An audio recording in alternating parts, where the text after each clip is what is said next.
My name is Aziza Langston. I am 54 years old. I grew up in a small town in South Carolina. I raised 2 children by myself. For 31 years I worked in the county school system. I started as a custodian and later became the school cafeteria manager. I cooked for kids, fixed their uniforms, and watched them grow. I paid my taxes. I put a little money away for my retirement. I believed the promises they made about pension checks and health benefits. I believed the people who smiled and said everything would be all right. I believed them until the day the checks stopped coming, and my name meant nothing to the people who used to call me neighbor. Before I tell you what happened in the courtroom, I want to say thank you for stopping by. If you like stories that hit the heart and show truth, please subscribe to the channel. Hit the like button and turn on the bell for notifications so you do not miss any new chapters.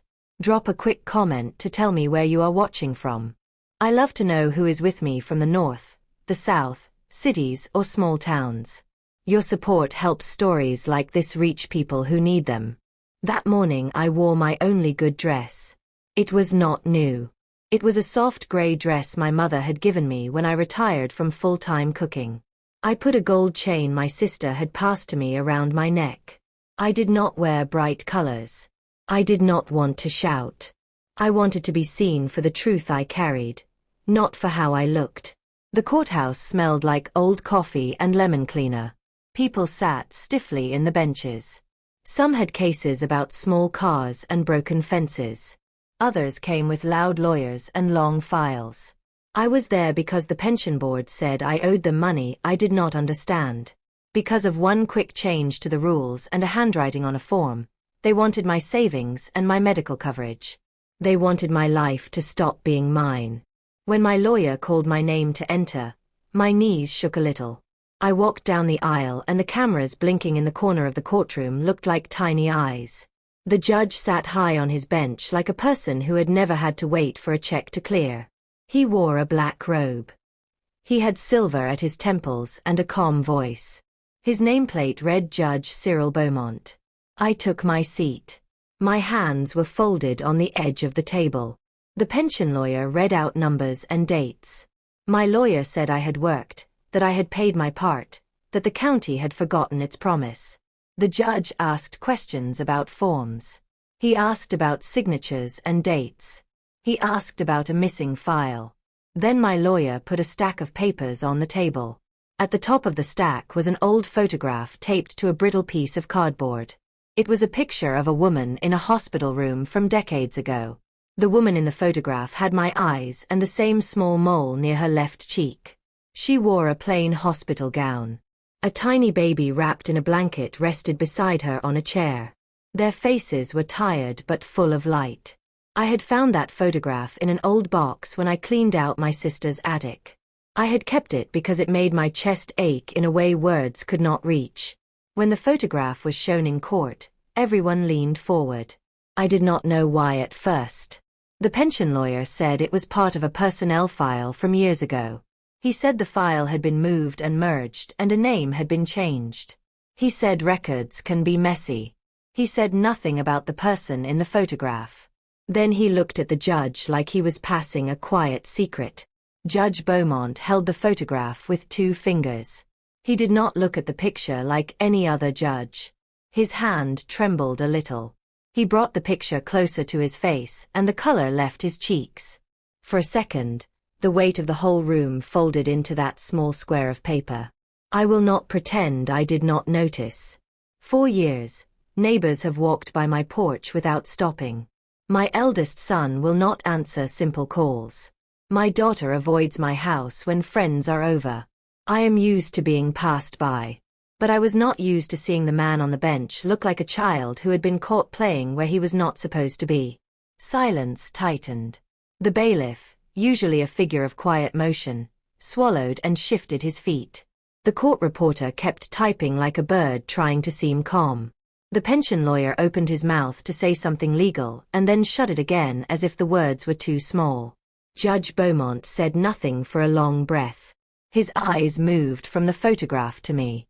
For a heartbeat he looked like someone who had read the wrong page of his life. That look was not the cold, steady face of a man who had to make rulings. It was the face of a man with a memory that had wandered and stopped on a sharp stone. My palms were sweating. I wanted to stand and tell the whole room everything I held in my chest. I wanted to name the wrongs and the nights of counting pennies and the doctor calls that came when the medical plan vanished.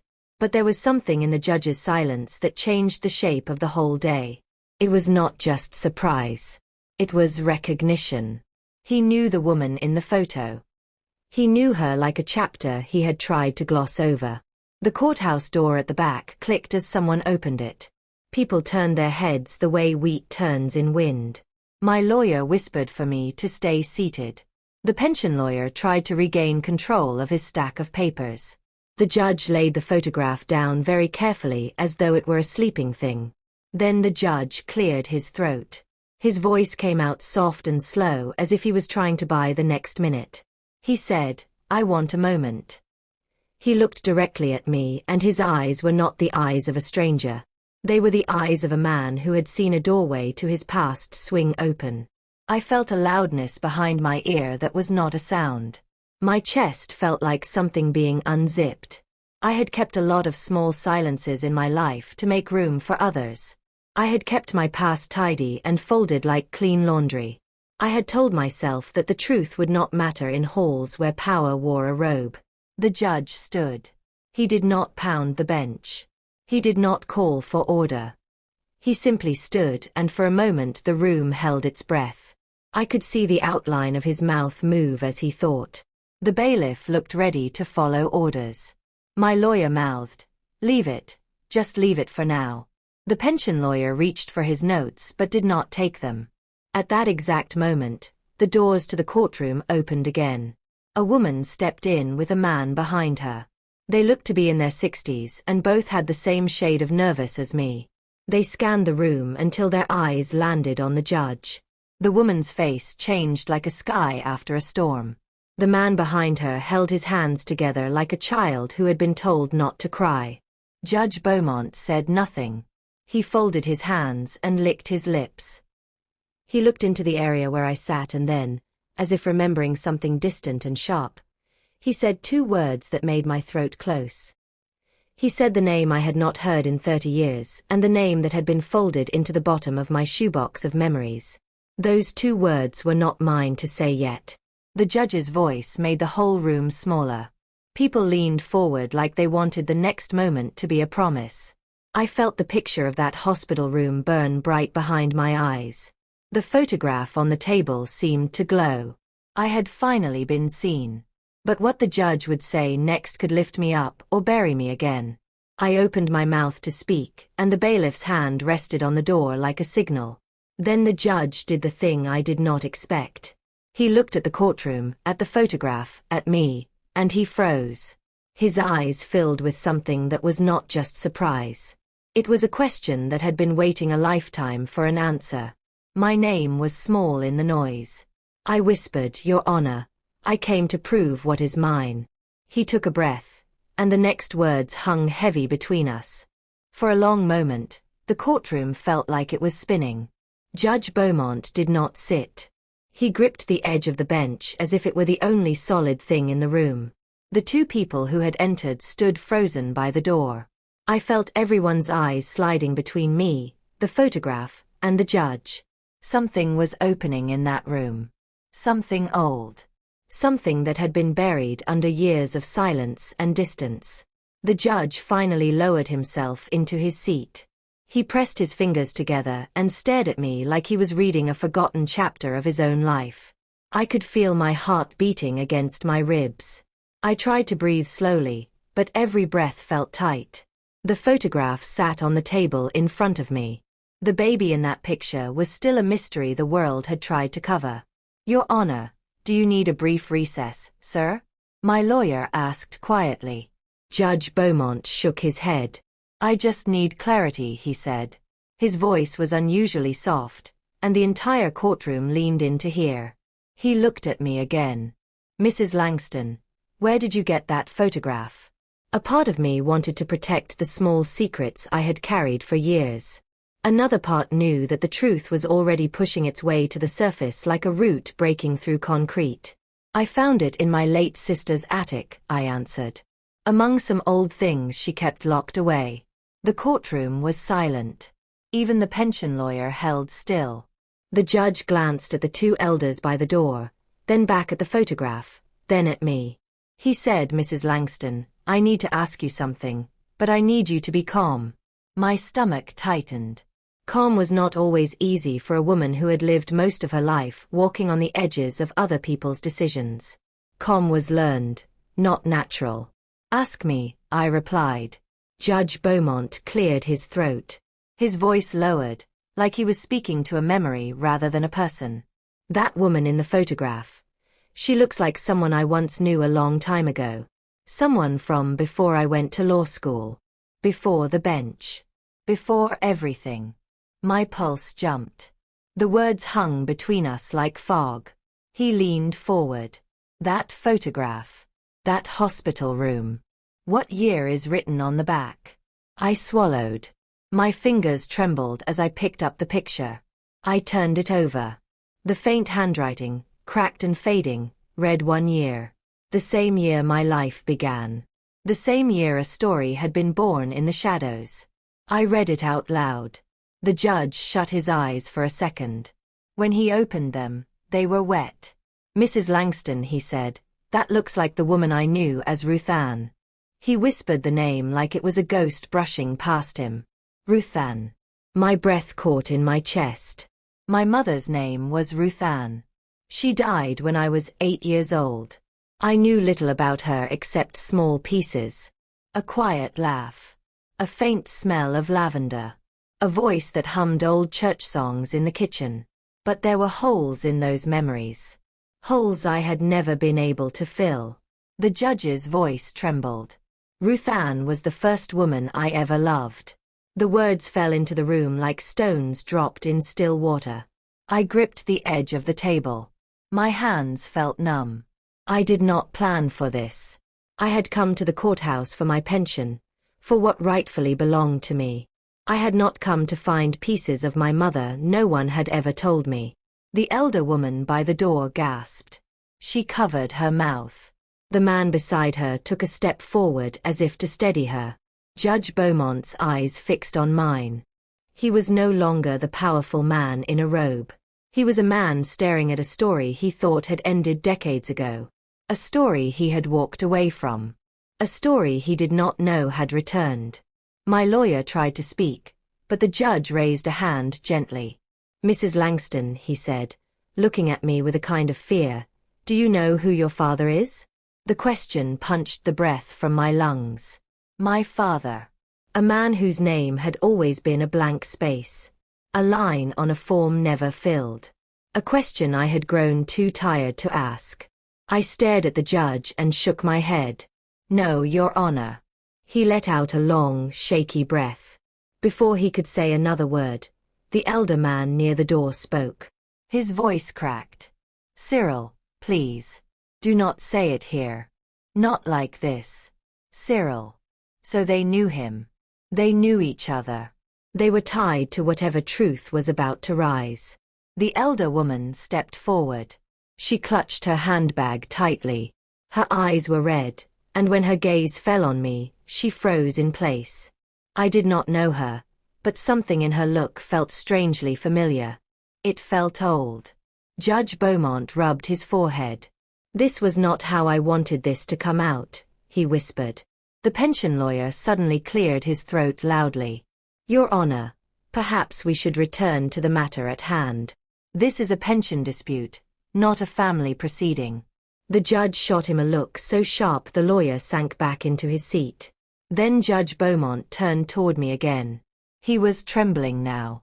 The man who entered the courtroom, the one who had looked ready to fall apart, stepped forward. "Cyril," he said again, voice tight. "Let us talk in private." But the judge shook his head. No. No more hiding. Every person in the courtroom held their breath. "Mrs. Langston," he said slowly, deliberately, "the woman in that photograph was not just someone I once knew." He paused. "She was the woman I planned to marry. My mind spun. The room dimmed around me. My mother. My mother and this man. The judge who now looked at me with fear and regret. My throat dried. I wanted to speak, but nothing came out. The judge opened his mouth again. And if that child in the photograph is who I think she is. He didn't finish. My heart slammed in my chest. My lawyer grabbed my arm gently. Then the elder woman, trembling, whispered something that made every person in the room turn toward her. "Cyril," she said, tears filling her eyes. "Tell her the truth. Tell her before she walks out of this courtroom and never comes back." The judge stared at me. His hands shook. "Mrs. Langston," he began. My knees felt weak. The truth he was about to reveal was bigger than pension checks. Bigger than court files. Bigger than anything I came to fight for. "Your Honor, please," I whispered. "Just tell me." He took a breath. The whole courtroom leaned forward. "Mrs. Langston, I think I am your..." The words hung in the air. The bailiff stepped closer. The elder woman covered her mouth. My heart pounded so hard I thought I would faint. And in that moment, right before he spoke the final piece, the judge froze. His lips parted, his eyes locked on mine, and time itself seemed to stop. The judge's lips were still parted, but no sound came out. His face was pale, drained, like a man standing at the edge of a truth he never planned to face in public. The courtroom stayed frozen. No one breathed.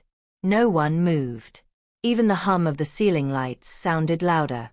I felt a strange pressure in my ears, like the world was pressing in on me. I sat still, hands trembling on the table. My whole life I had wondered about the missing piece in my story, but I never imagined the answer would walk into a courtroom wearing a black robe. "Your Honor," I whispered, because silence had become too heavy. "Please say it." His throat bobbed. He blinked fast, like he was fighting with himself and losing. "Mrs. Langston," he said slowly, "I think I am your..." The elder woman by the door gave a soft cry, and the sound made him stop again. She took 2 shaky steps toward us, tears shining on her cheeks. "Cyril," she whispered, "stop making the girl suffer. Just tell her." The judge closed his eyes. When he opened them, they were full of fear and something else. Guilt. "Mrs. Langston," he said, voice breaking, "I believe I am your father." The words dropped into the courtroom like thunder. My ears rang. I stared at him, but the edges of my vision blurred. Father. The word felt foreign on my tongue. It felt like a glass that had been empty for decades and suddenly overflowed. My lawyer gasped quietly. The pension lawyer leaned back so far his chair creaked. Even the bailiff took a step away from the door as if he had heard something holy. But I didn't cry. Not yet. My tears felt stuck somewhere deep, locked behind old wounds and unanswered questions. I shook my head slowly. "That doesn't make sense," I whispered. "My mother. She never talked about you." He swallowed. "Your mother and I were young," he said. "I loved her. My parents did not approve. They pushed me away from her. They pushed her out." He paused, voice trembling. "And she disappeared before I could make things right. I did not even know she had a child." His voice broke then. Completely broke. For the first time, the courtroom did not look like a place of law. It looked like a place of unfinished stories. The elder man standing behind the crying woman stepped forward. His jaw was tight and shameful. He said, "Cyril, you should have told her long ago. You should have looked for her." I stared at him. "Who are you?" I asked. He hesitated. Then he lowered his gaze. "I'm your uncle," he said. "Your father's brother." My chest tightened. My breathing grew uneven. My fingers dug into the wooden table. I felt dizzy. I had walked into this courthouse to fight for my pension check, not to find a whole family staring back at me with regret. My uncle spoke again, voice shaking with age. "We tried to protect the family name. We failed both of you. We failed Ruth Ann. And we failed you." The words pressed into my ribs like stones. Judge Beaumont's eyes dropped to the photograph again. His hand trembled when he touched the edge. "She looks the same," he whispered. "The same eyes. The same quiet sadness." My throat tightened. I did not know if I was supposed to feel anger, relief, or pain. Maybe all of them were mixing into something too heavy to carry. My lawyer leaned close. "You don't have to say anything right now," she whispered gently. "Let them speak." But I had spent too many years being quiet. Too many years holding my story together alone. Something inside me broke open. I lifted my chin. "If you're my father," I said, voice trembling, "where were you all my life? Where were you when she died? Where were you when I needed you?" The judge closed his eyes as if the questions stung like fire. "I didn't know," he whispered. "I swear to you. I searched for her for a while. But my parents, they sent her away. And after that, I was young. Weak. I let time bury the truth." He opened his eyes again. "I never stopped thinking about her. But I did stop looking. And that is my greatest shame." The elder woman stepped forward, tears running down her face. "I'm your aunt," she said softly. "Your father's sister. You look like Ruth Ann. You truly do." I stared at her. Something in her eyes did feel familiar, a shape I had seen on the faces of cousins I lost contact with years ago. My breath came slow and shaky. The judge looked at the court reporter. "Stop transcribing, please," he said. She froze. "This part does not belong on record." The courtroom felt smaller now. Intimate. Almost like a living room where a family battle had just begun. "Your Honor," the pension lawyer said nervously, "I must object. This is highly irregular." Judge Beaumont shot him a cold, piercing look. "Sit down." The lawyer obeyed instantly. I looked at the judge, at this man who claimed to be my father. A man with power. A man who had lived a full life while mine had been full of struggle. Slowly, painfully, I whispered, "Why now? Why here?" He leaned forward, elbows on the bench, face soft and broken. "Because I saw her in you," he said. "And once I saw her, I couldn't look away. Not again." But I had questions clawing at my chest. Hard questions. Questions no courtroom could quiet. "Did you know she died?" I asked. His face twisted. "No. I never knew. I only heard rumors she moved north. I searched for her name for years. But when I found nothing, I gave up. And I regret that every day." The elder woman cried harder. "We told him to forget her," she said. "And we were wrong. We were so wrong." I felt something twist inside me. Pain and anger. Grief and confusion. I stared at the photograph. My mother holding me. Alone. I stood up slowly. My legs shook. The courtroom watched as if they were witnessing something sacred. "Your Honor," I said, voice breaking. "My whole life I thought I didn't matter. I thought I came from nothing. And now you come here. And tell me this?" He nodded, eyes red. "I am so sorry." I tried to hold my tears back, but my voice cracked. "You left us." He bowed his head. "I know." The silence stretched. Then he spoke again, barely above a whisper. "I want to make it right," he said. "Whatever it takes. Not for the courts. Not for the law. For you." I shook my head. I did not know what making it right meant. I did not know if he had the right to fix anything. Before I could respond, the bailiff stepped closer, clearing his throat nervously. "Your Honor, the courthouse director wants a word with you. He says it is urgent." The judge wiped his eyes. "Tell him not now." The bailiff leaned in. "He says it cannot wait." Something about your position. The judge's face changed instantly. Confusion. Worry. Fear. My uncle stepped forward quickly. "Cyril, what is going on?" The bailiff lowered his voice, but the room was quiet enough for me to hear. "Sir, someone filed a complaint. A A serious one. Against you. The judge froze. What complaint? He asked. The bailiff hesitated. It is about a past case. A conflict of interest. Something that could cost you the bench. The courtroom gasped. And then the bailiff said the words that made my stomach drop. Sir, they said it has to do with her. He pointed at me. The judge's face went white. I stepped backward, breath shaking. What did I have to do with any of this? What storm had my arrival stirred? The judge tried to stand but stumbled, gripping the bench for balance. Mrs. Langston, he said, voice cracking, you must listen to me. This complaint. It is not what you think. It is. He could not finish. For the third time in one day, the judge froze. And everything in me knew. This truth was far bigger than a missing father. It was tied to something dangerous. Something that had been waiting in the shadows. For a moment, everything in the courtroom felt tilted, like the floor had shifted beneath our feet. The judge gripped the bench with one hand, and his breathing came slow and tight. The bailiff stood stiff, unsure if he should step closer or step away. My uncle placed a hand on the elder woman's shoulder, steadying her as she shook. I stood there, frozen, as the words repeated in my head.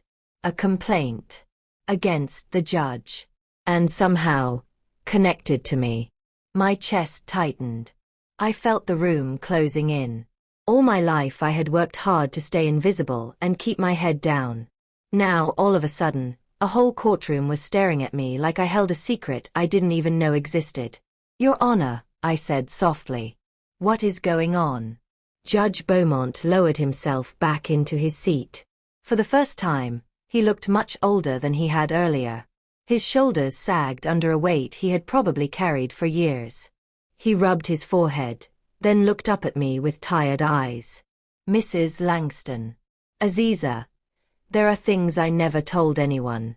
Things I buried. I felt the air thicken. Before he could continue, the pension lawyer stood abruptly. Your Honor, if the bench is compromised, then this entire proceeding should be dismissed. And that means... Sit down, the judge snapped, pointing a shaking finger at him.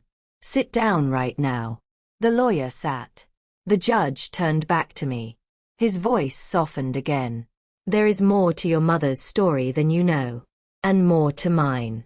Someone from the past, someone who hated what your mother and I shared, is trying to silence me. Silence you. They do not want the truth coming out. My stomach twisted. Silent fear crawled up my spine. Why? I whispered. The judge opened his mouth but seemed to weigh something heavy before speaking. Aziza, before I became a judge, I worked in the county clerk's office. And at that time my family had influence. My father was in politics. My mother ran several committees. They were respected, powerful, and they controlled everything around us, including me. He looked down as if ashamed to continue. Your mother, Ruth Ann, came from a working-class background. They did not approve of her. They made it clear that if I stayed with her, they would destroy her future. And mine. My aunt wiped her tears. Cyril, you should have told her this years ago. He nodded slowly. But that was not all. There was something else, he said. Something darker. Everyone leaned in. The judge continued, voice low. When your mother had you, she filed certain documents. Records. But those documents disappeared. My heart skipped. Disappeared? I asked. Yes. Official records. Birth papers. Hospital forms. Things she submitted that should have protected you. They vanished. All connected to the year you were born. And I turned a blind eye. I was scared. I was weak. I let others pull strings I should have cut. He let out a long, painful breath. Aziza, someone made sure the world did not know who you truly were. A murmur rippled through the courtroom.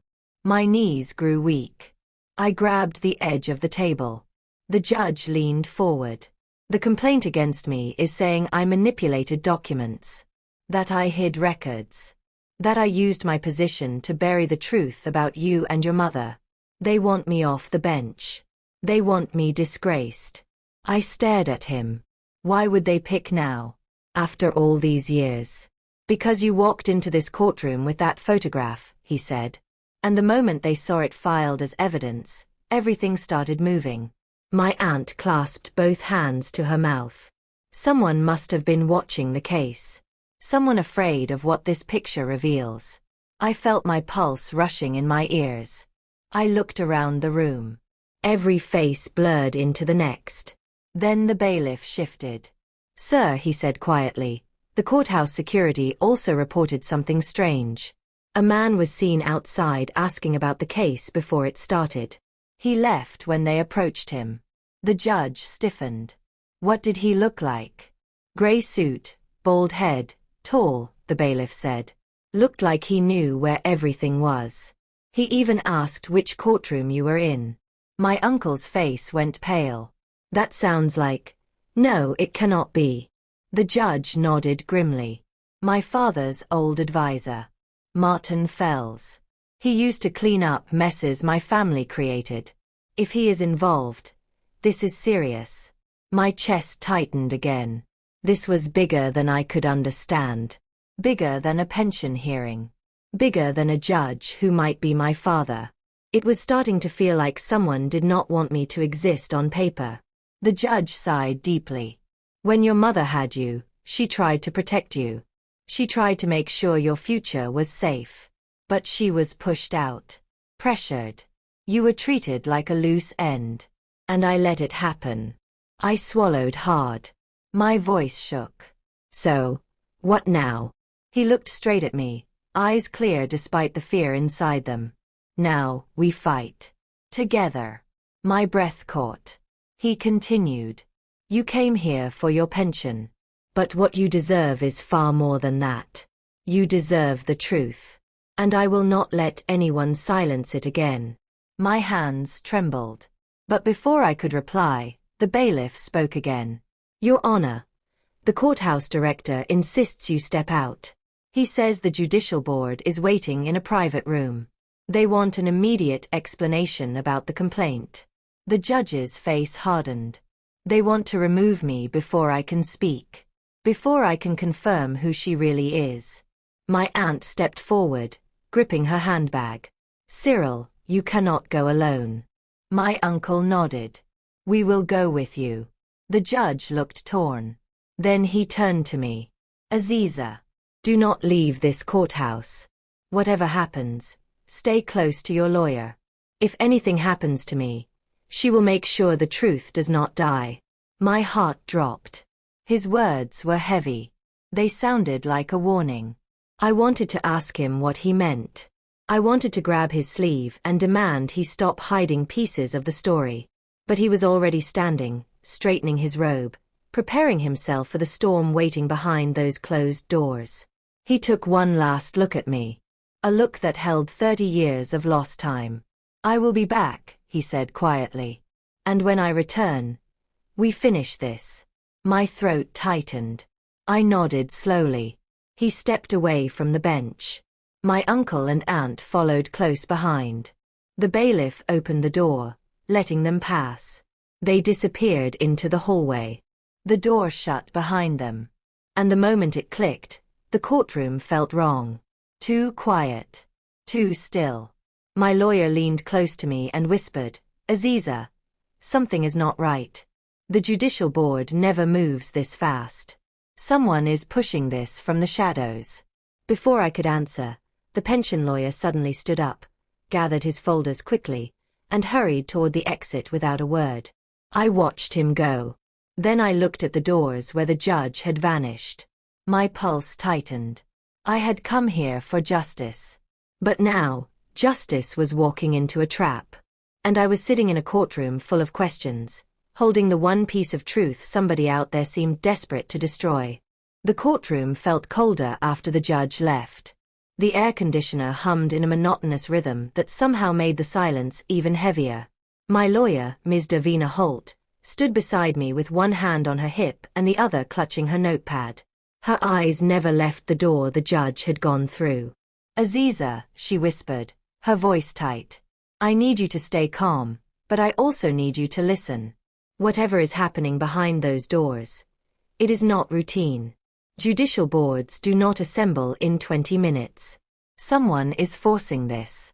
I swallowed the rising fear in my throat. My hands trembled so much I had to press them flat on the table to steady myself. The pension lawyer had vanished. The other people waiting for cases whispered in small clusters, glancing at me as if I were the center of a storm they could not see. I tried to breathe evenly, but my chest felt tight. Everything that had happened today sat heavy on my shoulders. The photograph. The judge recognizing my mother. The sudden confession.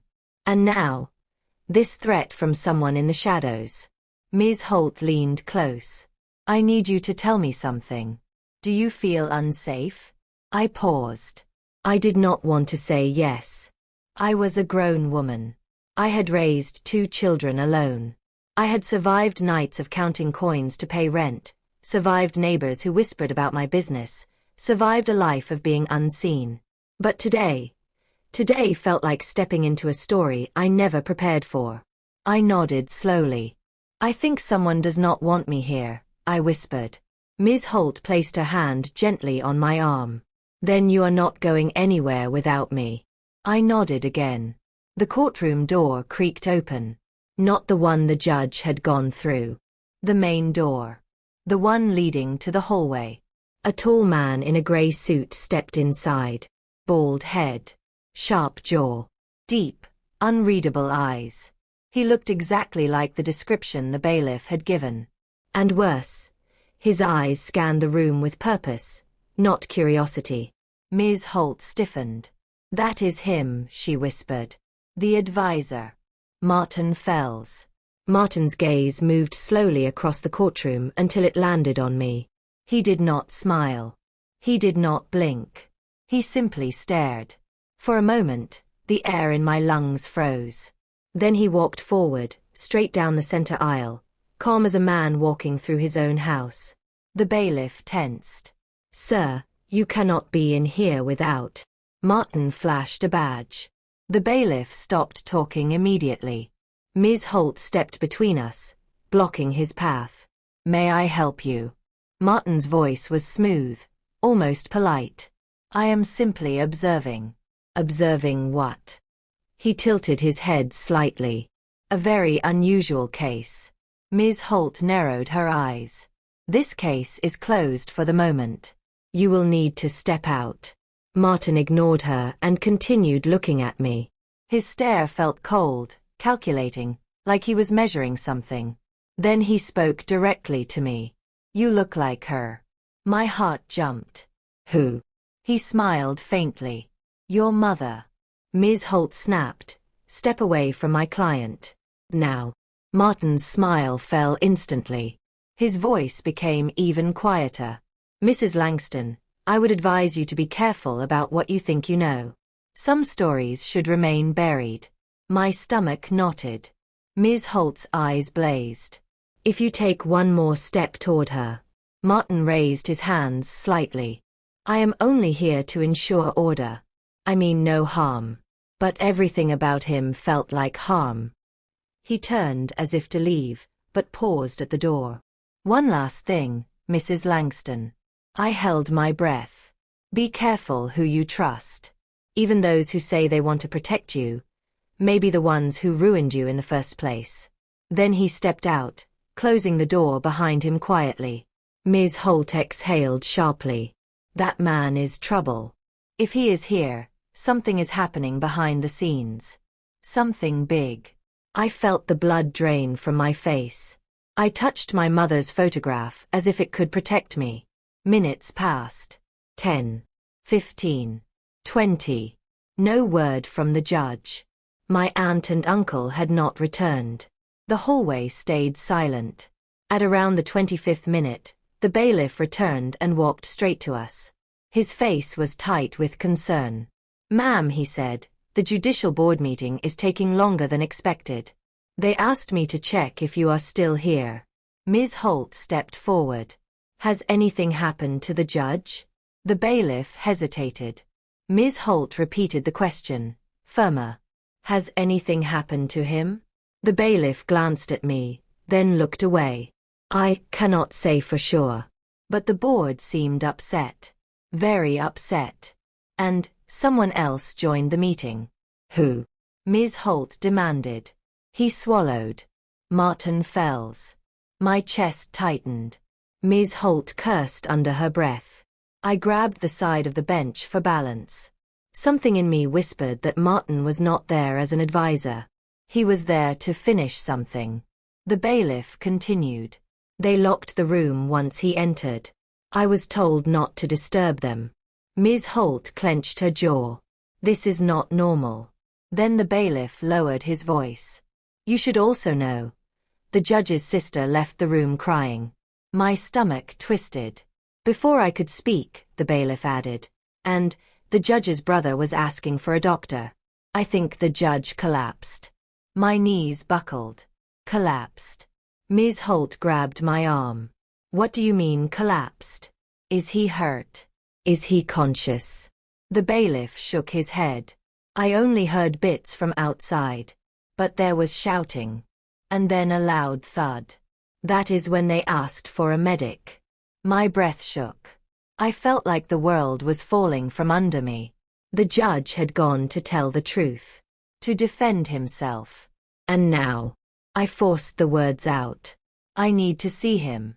You cannot, the bailiff said quickly. The board ordered no one enter the hallway until they finish questioning him.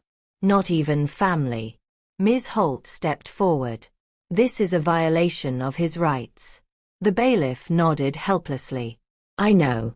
But they said security protocol. And I cannot go against the board. I looked at Ms. Holt. Panic crawled up my throat. What if he does not come back? What if Martin silences him before he can speak? What if I never learn the truth? Ms. Holt squeezed my hand. Listen to me. Look at me. I looked. We are not going to let this disappear. Not like your mother's papers. Not like your past. Not like the truth. Do you hear me? I nodded shakily. She continued. If they think they can bury this, they do not know who they are dealing with. You have a voice now. And I will fight with you. I wiped my eyes. I felt small, but stronger than I had this morning. Suddenly, the courtroom door swung open again. My uncle stumbled inside. His shirt was wrinkled, and his eyes were red. He looked like a man who had aged 10 years in 1 hour. Uncle Leonard? I whispered. He lifted his head slowly. Aziza. I think something terrible has happened. My heart stopped. Where is he? I whispered. He swallowed, his voice shaking. Your father. Judge Beaumont. He broke off, chest heaving. Please, uncle, tell me. He lowered his gaze, unable to look me in the eyes. Aziza.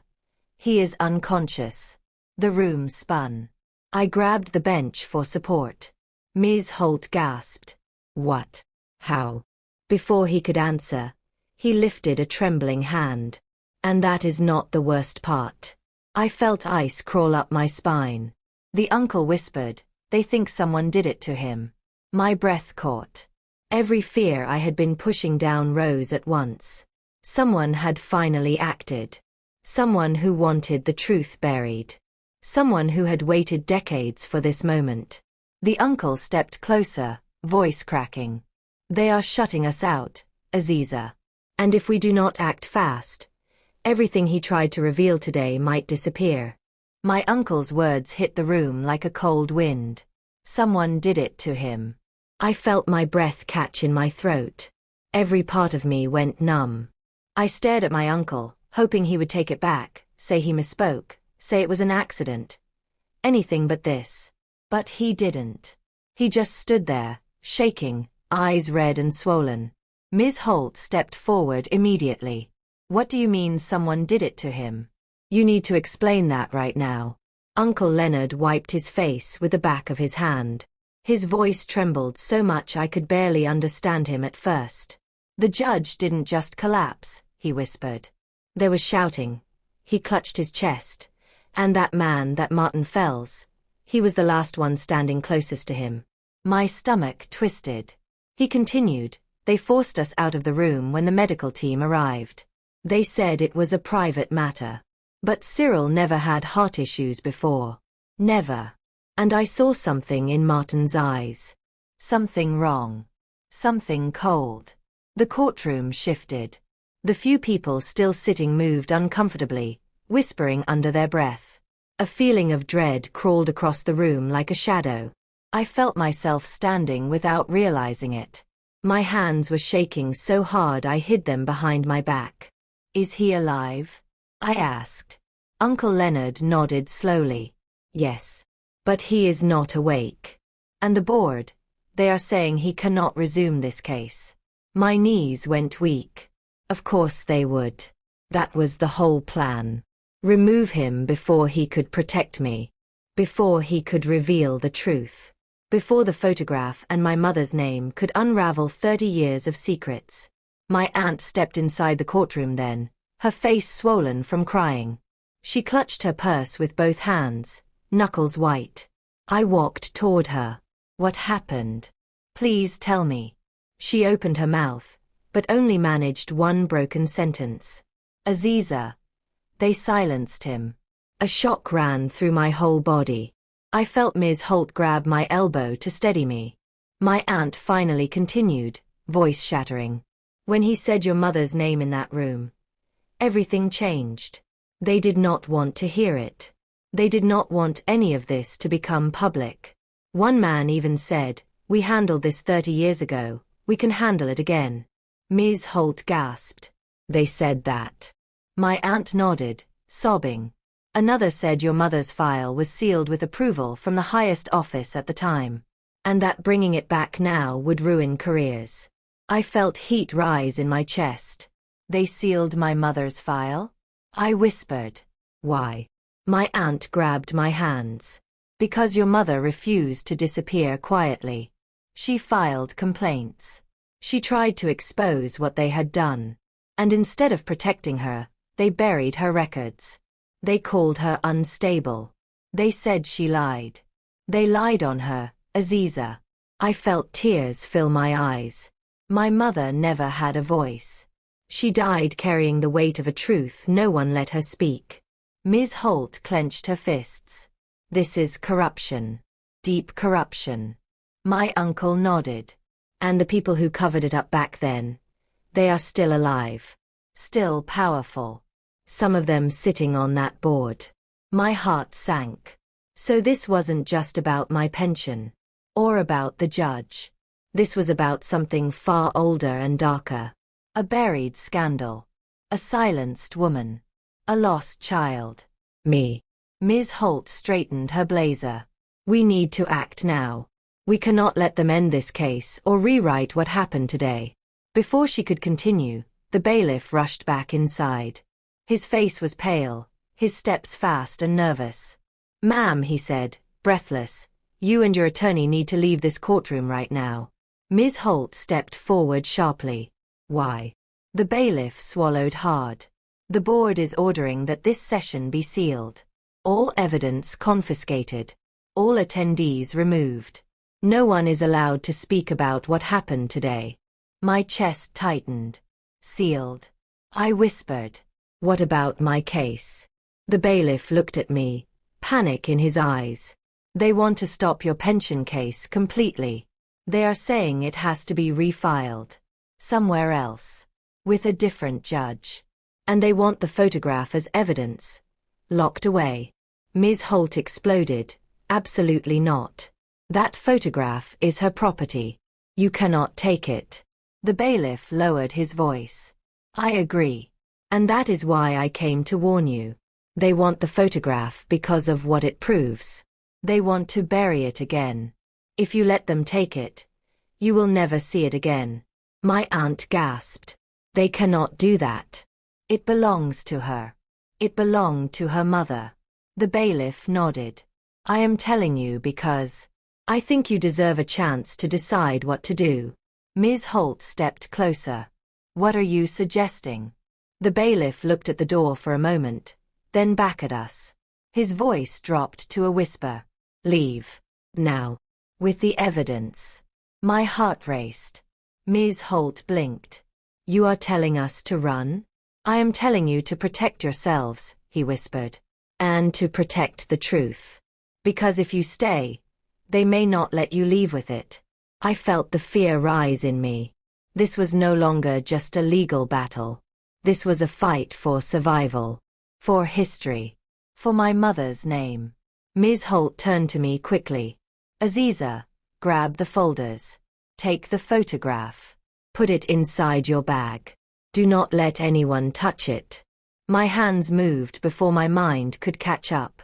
I slid the photo and the documents into my bag, zipping it shut with trembling fingers. Suddenly the courtroom doors slammed open. Martin Fells walked in. His face calm. His posture relaxed.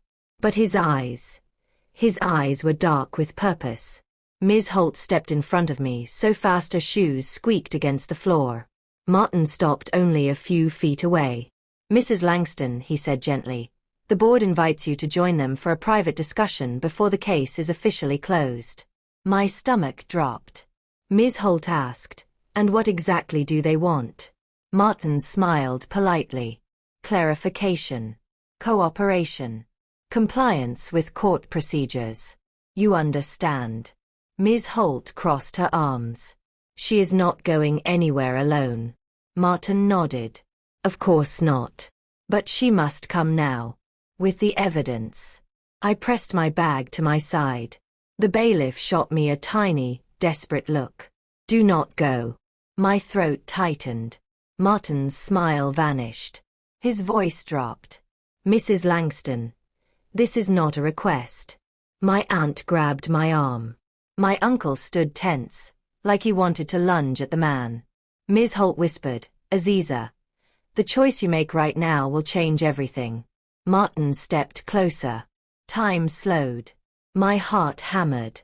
And then Martin said words that made the blood drain from my face. If you refuse to follow us, you may lose more than your pension. He tilted his head slightly. People lose records, identities, and sometimes their freedom when they go against the wrong people. My breath caught. He smiled faintly. Do you understand? I understood perfectly. The threat was clear. This was no longer a courtroom case. This was a warning. A final warning. I felt my hands curl into fists. And then something fierce rose inside me. Something my mother had left in my blood. Something they could not bury. Courage.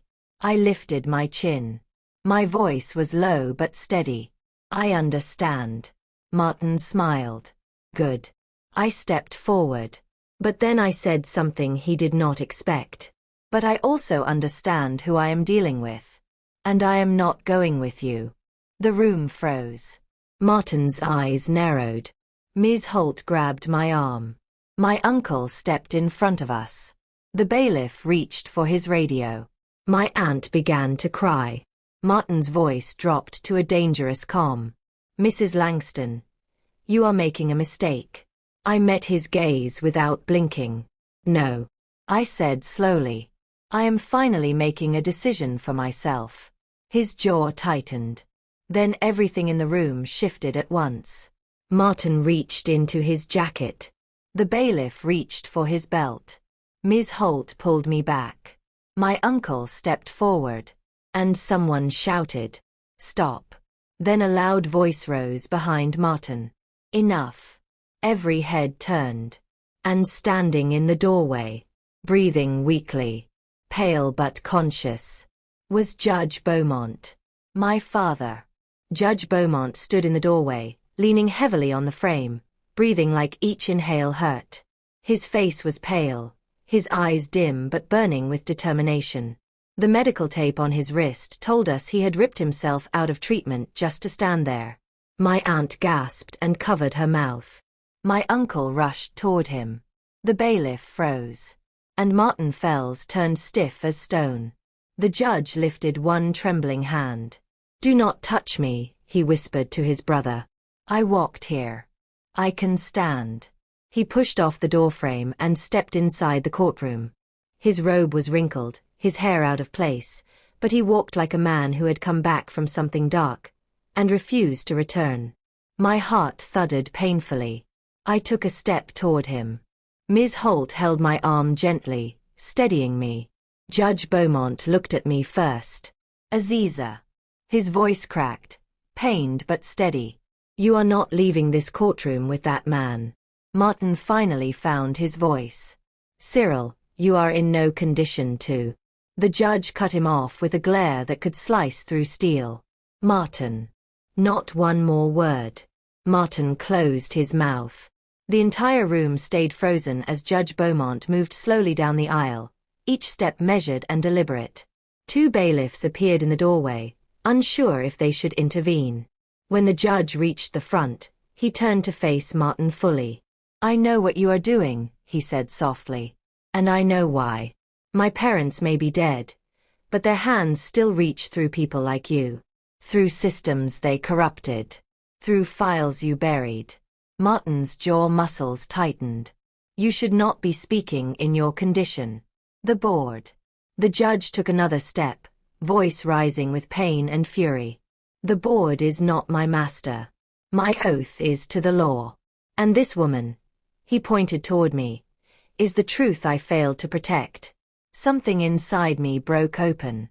Tears filled my eyes, falling before I could stop them.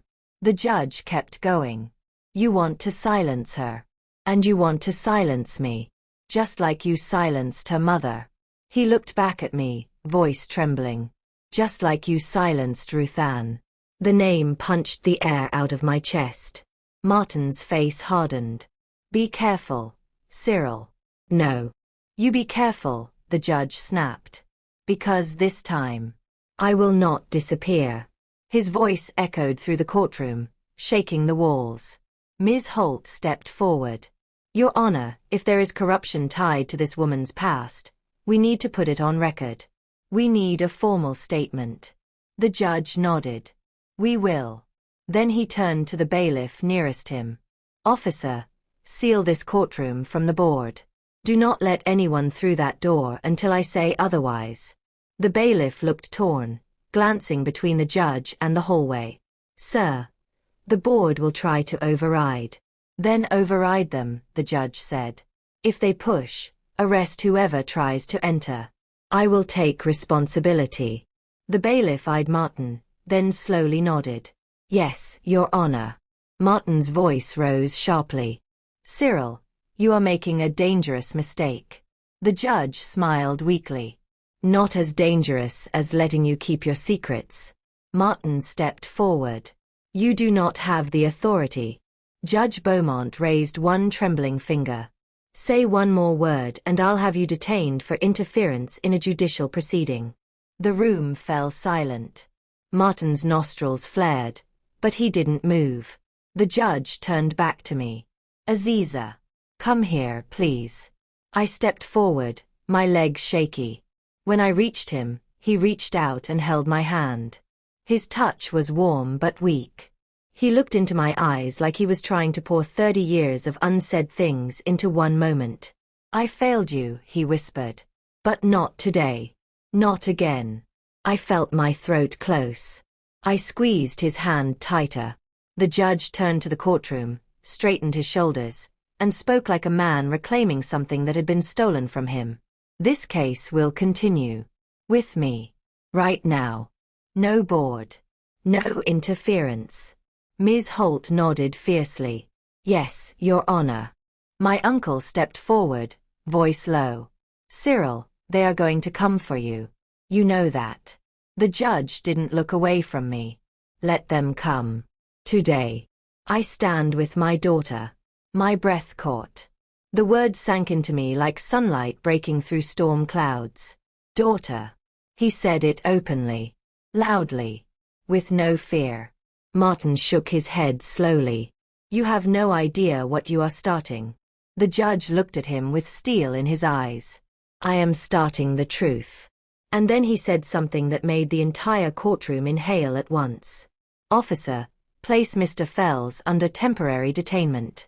Martin turned sharply. On what grounds? The judge stepped forward.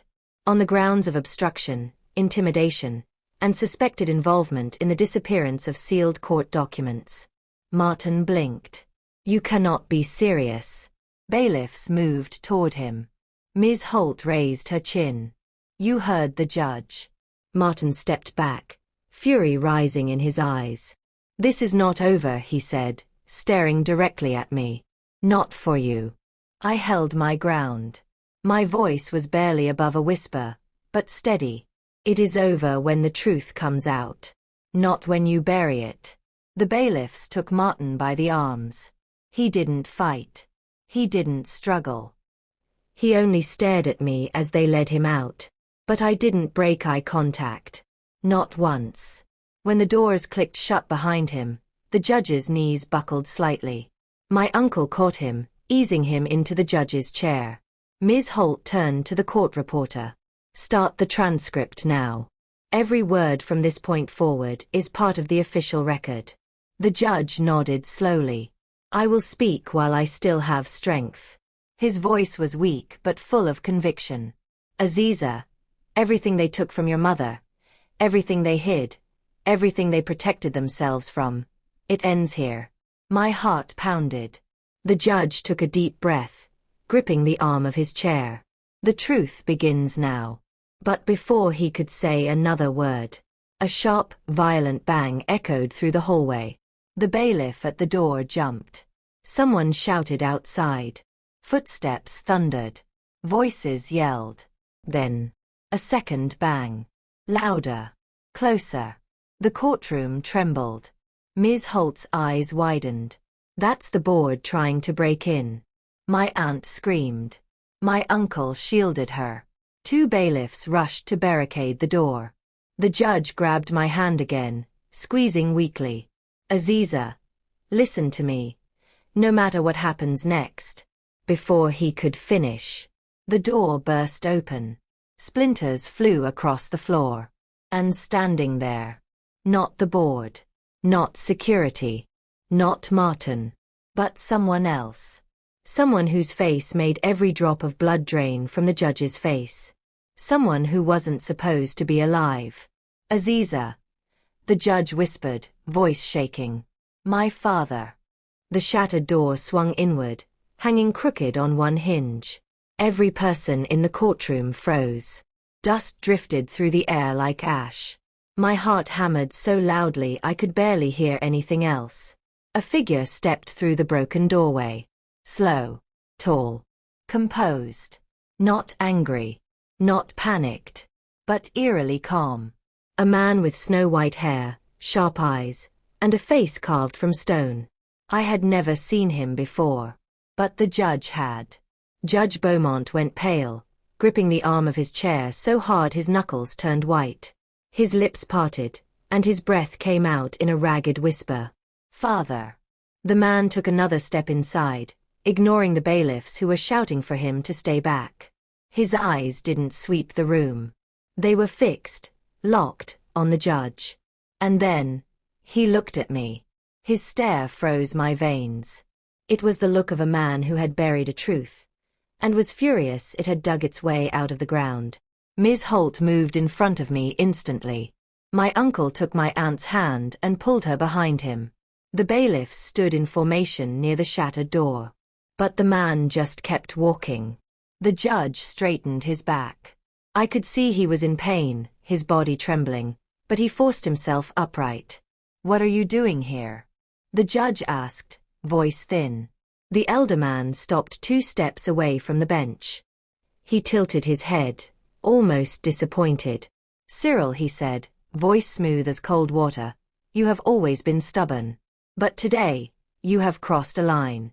Ms. Holt glared at him. Sir, you are trespassing in a courtroom. You need to leave. He raised one hand. Just one. Calm. Controlled. And the bailiffs near the door stepped back. Like they feared him. Like they knew him. Like he had power that lived in the shadows, not on paper. Judge Beaumont swallowed hard. Father, please, not here. The elder man's gaze hardened. You were told years ago never to resurrect her name. My breath caught. Her. My mother. My aunt sobbed quietly. My uncle clenched his fists but stayed still. The elder man's cold eyes shifted back to me. You look just like her. I didn't move. I was too afraid to breathe. The man walked to the center of the courtroom, standing where the judge normally spoke from. He looked at everyone as if he were the one in charge. Cyril, he said, how much did she tell you? The judge took a slow, shaky breath. Enough. The elder man scoffed softly. Enough to ruin your life. Enough to ruin this family. Enough to drag ghosts out of their graves. He turned to me again. And enough to ruin you. My stomach twisted. Ms. Holt stepped even closer, shielding me. Sir, she said sharply, any threat you make toward my client. The elder man cut her off with a slight smile. Threat? No. That would imply she is important enough to threaten. My cheeks burned. Shame and anger tangled inside me. But then, he wasn't finished. He turned back toward the judge. It was a simple request, Cyril. A single request. Forget that woman. Forget her child. And you would have had the perfect life. The judge's jaw tightened. I was young. I made a mistake. I listened to you instead of to my heart. His father laughed softly. You call it a mistake. I call it a correction. Something inside me snapped. A memory surfaced. Something my mother once said when I was little. Everybody got a truth they scared to look in the eye. I stepped forward. Ms. Holt tried to stop me, but I gently moved her hand aside. My voice shook, but I raised my chin. Why did you erase her? I asked him. Why did you erase my mother? The elder man's smile vanished. He looked at me like I was dirt on his shoe. Because she did not belong. The words hit me like a slap. He continued. Her kind of trouble ruins futures. Ruins reputations. Ruins families. She brought chaos. She tried to expose things that were never her business. She wanted a place she never earned. My fists clenched. My breath trembled. But I didn't look away. Then he said something that made the entire courtroom suck in a breath. I made sure she left this town. And I made sure she never came back. A sound escaped my aunt's throat. Half scream, half sob. My uncle shouted, Father, stop. You cannot. He raised a hand again. Silence. But this time, the silence didn't protect him. Because the judge stood up. Weak. Shaking. But standing. His face was drained of color. His knees threatened to buckle. But his eyes had fire in them. Dad, he said, voice trembling, I loved her. You destroyed the only good thing in my life. The elder man shook his head. Nonsense. You married well. Your children were raised with dignity. Your career flourished. What would you have been with a woman like her? Your mother and I saved you. The judge pointed at me with a trembling hand. And what about her? He shouted. What about my daughter? The elder man didn't blink. She was a complication that needed to be removed. A gasp exploded through the courtroom. My knees weakened. I nearly collapsed. Ms. Holt grabbed my arm to keep me upright. The judge stared at his father like he was a monster he finally saw clearly. The elder man stepped closer to him. And now you want to throw everything away for her? After I spent years fixing your mistakes? The judge shook his head. No. After years. I am finally fixing mine. Then everything happened at once. The elder man lunged toward the judge. My aunt screamed. My uncle rushed forward. 2 bailiffs ran to intervene. Ms. Holt pulled me backward. But the judge, weak as he was, did something no one expected. He stepped between his father and me. His father pushed him hard. Hard enough that the judge staggered, fell against the bench, and collapsed to the floor. I cried out. My aunt screamed. My uncle knelt beside him. The judge coughed, breath shaking. His eyes fluttered open and found me again. Aziza, he whispered. I crawled to him, tears running down my face. I grabbed his hand. I'm here, I said, voice breaking. I'm right here. My uncle shouted for help. Bailiffs rushed toward the judge. The elder man tried to back out of the room, but Ms. Holt stepped into his path. Sir, she said, voice strong as steel, you're not going anywhere. One bailiff grabbed her arm lightly. Ma'am, please stand back. Another bailiff, younger and furious, stood in front of the elder man.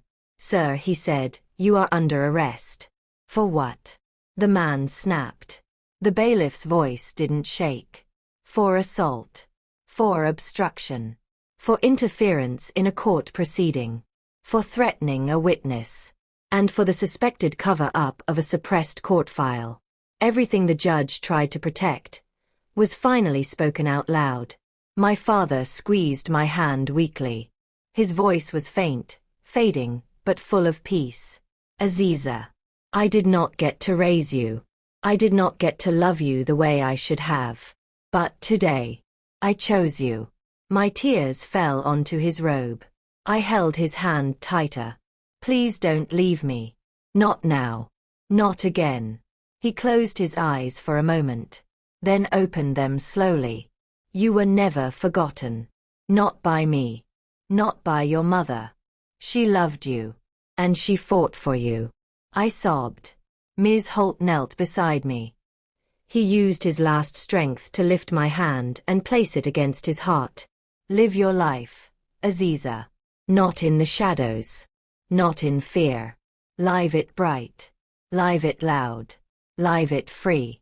His voice weakened. You are my daughter. My greatest truth. My second chance. I felt his hand grow still. The room began to blur as tears filled my eyes. Paramedics rushed in. My uncle held my aunt as she cried uncontrollably. Bailiffs pulled the elder man away as he shouted in fury. Ms. Holt wrapped her arm around my shoulders. But I didn't let go of his hand. Not until they lifted him and carried him away. I bowed my head. My tears fell onto the cold courtroom floor. My chest felt like it was breaking open. The truth had come out. But it had cost us something deep. Something painful. Something I would carry forever. Ms. Holt helped me up gently. Aziza, she whispered, he did not die in shame. He died telling the truth. That matters. And now, the world will know everything he fought to protect. I wiped my face, breathing through the ache in my chest. I nodded slowly. Then I stepped forward and faced the broken doorway, the chaos outside, and the world waiting beyond the courthouse. And with a strength I didn't know lived inside me, I spoke out loud. My name is Aziza Langston. I am the daughter of Judge Cyril Beaumont. And I will not be erased. The entire courtroom fell silent. Even broken things can shine. And even buried truths can rise. Thank you for watching this emotional story. If you felt something in your heart, please like this video, subscribe to the channel, and turn on the notification bell so you don't miss more powerful stories like this. And tell us in the comments where you are watching from. Your support helps these stories reach more people.